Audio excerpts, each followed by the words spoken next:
Hello, this is Brad Carmack, author of Homosexuality, A Straight BYU Student's Perspective, which is available for you at bradcarmack.blogspot.com for download. You can also email me at homosexualityperspective to receive a copy, either soft or hard. In the past, we've looked at the question of what causes homosexuality. We looked at it from an LDS standpoint as well as from sort of a scientific standpoint. We're now going to transition to the question of, is it changeable? So is homosexual orientation malleable? If so, how much? To address this question, we're going to look at some religious doctrines. We're also going to look at some logical arguments. And last, we're going to look in detail at some empirical studies and see what some scholars and practitioners have to say on this subject. First, let's start out with the religious considerations. We're going to go into two arguments. First is agency, and the second argument is based on the atonement. And the reason I'm addressing these is because they so often arise in discussions amongst Latter-day Saints about homosexuality, and they've been these subjects about the agency of man and the atonement have been used by church leaders in the past to make conclusions about the malleability and cause of homosexuality, or causes. So first, agency. The idea is encapsulated by a quote that says that God didn't make us this way, and from the Hope for Transgressors pamphlet, which indicated the homosexual people had gradually moved their affections from the opposite sex to the same sex. And the idea is that homosexual orientation must be changeable. If you say otherwise, that would violate the free agency. I think that is a fallacy, and the fallacy is that a reduction in available alternatives violates the principle of free agency. Again, the reduction in available alternatives violates the principle of free agency. That's the fallacy I think that's employed in trying to say that homosexual orientation must be chosen, otherwise there would be a violation of free agency. So let's take a look at an example. If I were to ask you to jump from where you're standing 200 feet in the air, could you do it? If I asked you to jump 200 feet in the air using nothing but your normal biological abilities, your natural abilities, could you do it? Also, what if I asked you to compose a 200-page Supreme Court caliber legal opinion from scratch in 13 seconds? Could you choose to do it? So I'm guessing the answers to these questions will be no. It seems on its face to violate the principle of free agency, since you don't have the choice to jump 200 feet. You don't have the choice, the alternative available to you, of composing from scratch a 200-page Supreme Court caliber legal opinion in the next 13 seconds. So I think that the important way to resolve this tension is to introduce the concept of freedom. I'll describe freedom being the scope of available alternatives. The scope of available alternatives. So another example here is you've got Johnny, a young boy. He has 2 candy bars in front of him. So in this case, he has 4 alternatives. At least he can grab neither bar, both bars, candy bar A or candy bar B. So in this situation, agency is Johnny's power to select from amongst the alternatives available to him, and freedom is the number of alternatives available to him, or the scope of his freedom here would be 4. He has 4 alternatives.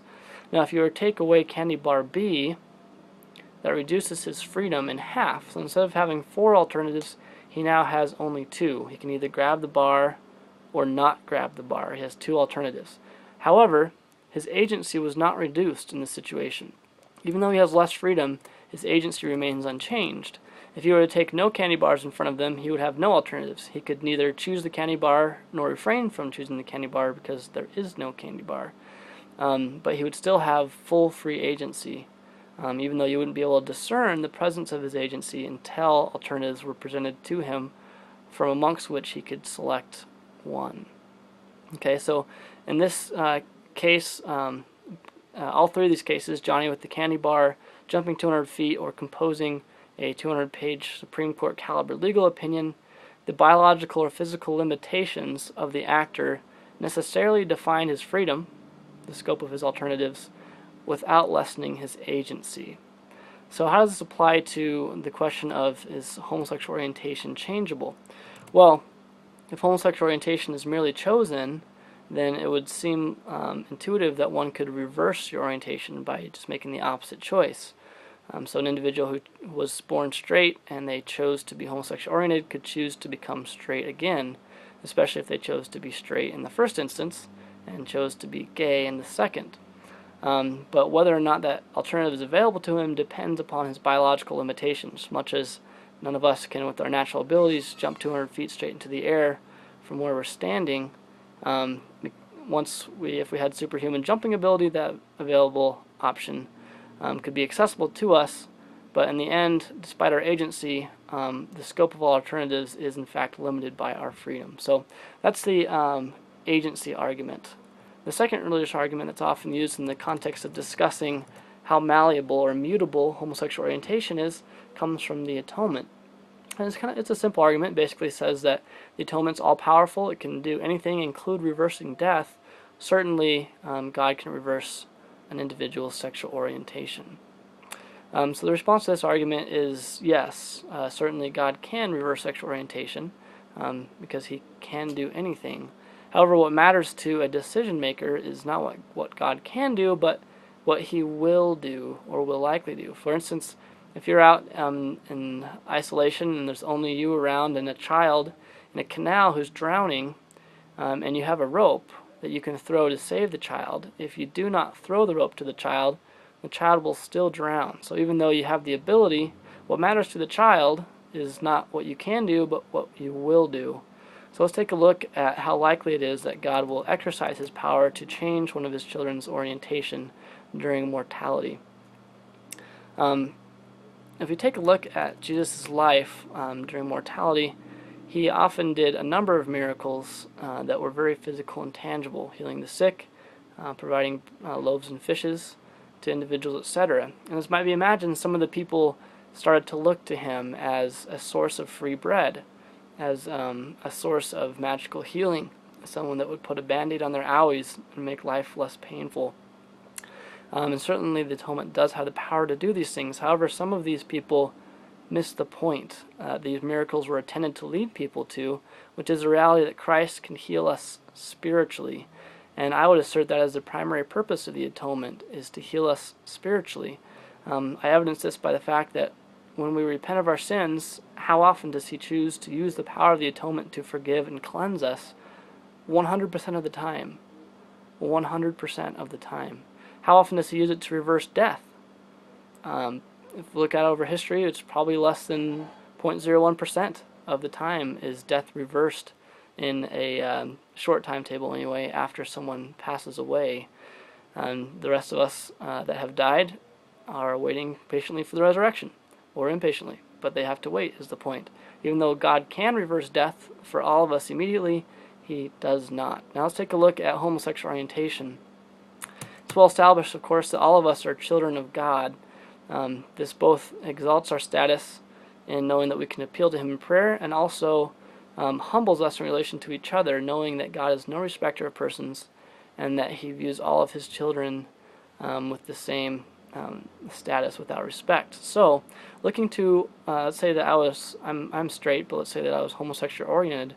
If I were to look at my faithful Latter-day Saint predecessors over the last century, and many of my peers that are older today, and look at their efforts over the last few decades, many of which have tried very intensely to change orientation through prayer, through faith, through priesthood blessings, through church service, and through rigorous adherence to the laws and ordinances of the gospel. And look at that group of people, despite the efforts of thousands to reverse orientation through those methods, they have abjectly failed for most all of them, if not all of them. So what basis would I have to believe that God would reverse my orientation when my brothers and sisters who have the same standing before him and that have done almost, if not all, in their power to please God and to exercise faith, they would apply the atonement in their behalf to change orientation, did not do so. So that's sort of the response to the atonement argument that many make, that if homosexual-oriented people would but exercise sufficient faith, and as some leaders have suggested, had the desire to change, that certainly God would, God can and or would apply his infinite power that derives from the atonement to heal them or to reverse orientation. that does not seem to be the case. And in fact, a reasonably homosexual-oriented member of the church would, unless there is something to be gained and little to be lost by seeking to change his or her orientation, should probably avoid it unless there is some sort of benefit that would result from the costs incurred by so seeking. So let's take a look at a quote here. As I quote in my book, over and over again in my personal discussions with homosexual-oriented members of the church, I observed the same trend as recently as this week. People go to extremes that are homosexual-oriented, trying to please God. They are extremely dedicated as missionaries. They attend BYU. They repent intensely, read scriptures excessively, go to the temple very, very often, engage in community service, etc., trusting that if they follow the prophet's counsel, God will reverse their orientation. However, over and over again, despite their intense efforts, God does not. They oftentimes blame and punish themselves.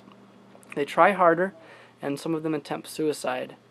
Utah leads the nation in young male suicides. They feel rejected, unloved, and unclean. And that is part of my main motivation for writing this book and engaging this issue. I think that's a problem. I'm very concerned about the self-loathing that's unnecessary by homosexual-oriented people when their efforts at reversing their orientation fail. So we've talked a little bit about two religious doctrines that bear on this question, agency and atonement. We're now going to move on to what the empirical data and logical arguments have to say. First, sort of a common sense question to ask when discussing the question of whether homosexual orientation can be reversed is to ask the audience, and I would ask this of myself as well, who am straight, could you choose to be gay? Could you choose to be romantically and sexually interested in members of your own sex by choosing or by prayer or by electroshock therapy? Of course, the answer technically I think would be no. It'd be difficult to know whether that would be possible. However, I see no practical way that I'm aware of that I could do so. I'm at least this heterosexual-oriented author is very interested in women, and I'm not really sure that any amount of shocks would dissuade me from my interest in women and cause me to be sexually and romantically interested in men. So that's just sort of a common sense logical argument there. The next one, in earlier videos we looked at the scientific studies that bear on the question of what causes homosexuality, and it was established that the genes and prenatal hormone theory was more often verified in its predictions than was the theory that molestation, infection, and/or choice are primarily responsible for the variability we observe in homosexual orientation. And so if that theory is more true than not true, it would seem that by a few months postpartum, sexual orientation, being a subset of the sexual determination of the brain, is mostly complete by just a few months after birth. And so it would be very difficult to bring that water back under the bridge that has already gone by. There's a quote here in my book that says, "I'm aware that these days some young people find gay being sort of hip and try on the identity, but sleeping in the garage does not make you a car. Nor does sleeping with a heterosexual spouse make a gay person straight. The large number of gay people I know who have slept for years with their straight spouses without it making the slightest impact on their sexual orientation leads me to believe it would be an impossible assignment to take a truly heterosexual person and turn him or her into a gay person." Okay, so again, that's just kind of a logical argument which seems to suggest that homosexual orientation is not very reversible, either from a straight to a gay or from a gay to a straight orientation. Okay, so let's go ahead and take a look at two sides of the debate on empirical data. As you might imagine, there's a number of scientific studies that bear on this question of the reversibility or changeability of homosexual orientation. The most prominent one that I'm aware of is entitled Ex-Gays, an extended longitudinal study of attempted religiously mediated change in sexual orientation. It was somewhat of a recent study, and the conclusion was, and this is a quote, "The findings of this study would appear to contradict the commonly expressed view of the mental health establishment that sexual orientation is not changeable, and that the attempt to change is highly likely to produce harm for those who make such an attempt." And there are others in North and Ex-Gay Ministries and Exodus, etc., who would claim relatively high rates of orientation reversal. And I perhaps should have noted this earlier. I wouldn't claim that homosexual orientation is completely immutable. There are some individuals who report going from a heterosexual to a homosexual orientation, and because in earlier chapters we accepted self-report, I'm going to accept self-report here as well and ask the question, how reversible and how changeable is it, rather than whether, having conceded that at least some cases orientation change does occur. But we'll get to my conclusions a little bit later, and of course I'd hope that you would keep an open mind and make conclusions based on the data that you see, and that you would hopefully do outside of watching this video as well. Okay, some of the scholars and researchers on the other side seem to claim low rates of sexual orientation reversal. I'm going to give you a couple quotes.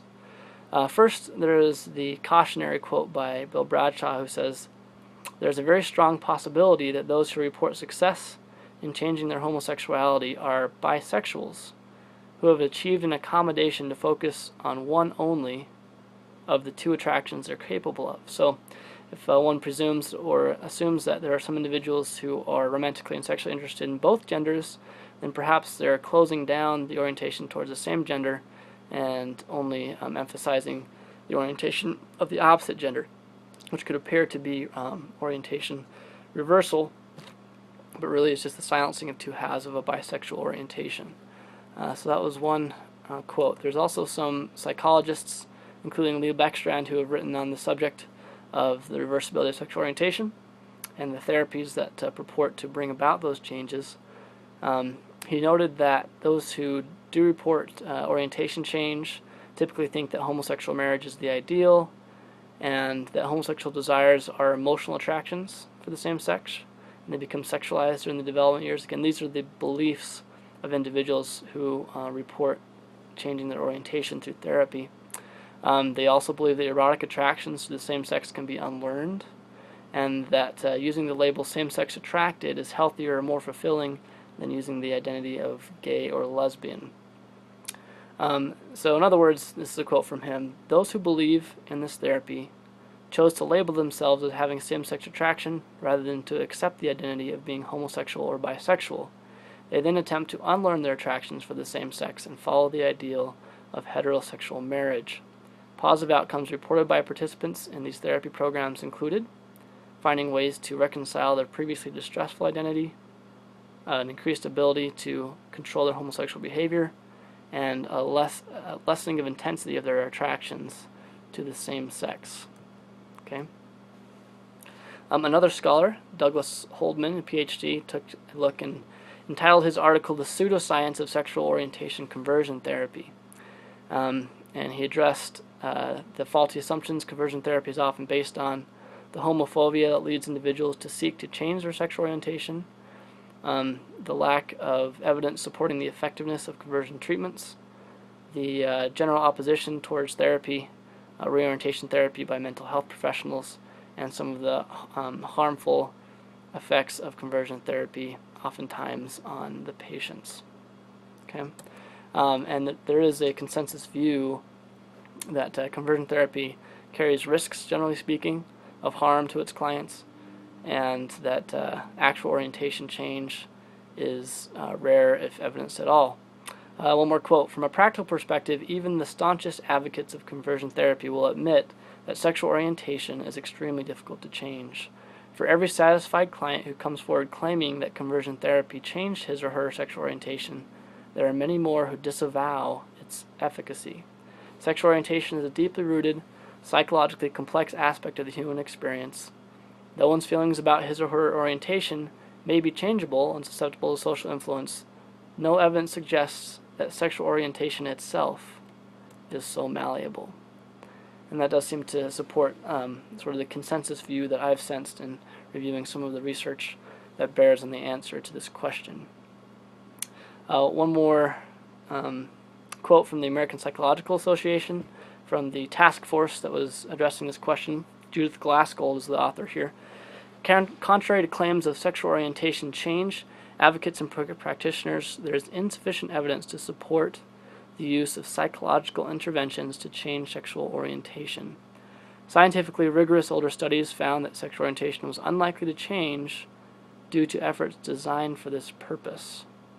Recent research studies do not provide evidence of sexual orientation change, as the research methods are inadequate to determine the effectiveness of those interventions. At most, certain studies suggest that some individuals learned how to ignore or not act on their homosexual attraction. American Psychological Association. So, there's a lot of research out there. I would encourage you to look at it yourself to support the conclusions that you would reach. My take on what's known and how strong the evidence is and in which direction the evidence leans is that there hasn't been a lot of credible research to support a relatively high reversal rate argument. And though there are individuals who report successfully reversing their orientation, there are significant risks with most change therapies. And in order to justify the attempt rationally, I think you would need a much higher enduring orientation reversal rate. It seems like there's mostly just one reasonable course to take and to advise LDS homosexual-oriented people who don't really have an obligation to change their orientation, since later statements have said that it's not a sin to have those attractions and feelings. And that course is to at the very least, wait for new and promising therapies or interventions, and at the most to refrain from making risky sacrifices for any change therapy method. Now, of course, there are worthwhile benefits from therapy and counseling, but as to the actual change of orientation, such seems unlikely with present-day therapies. Thank you, and this concludes our inquiry into the mutability or changeability of homosexual orientation.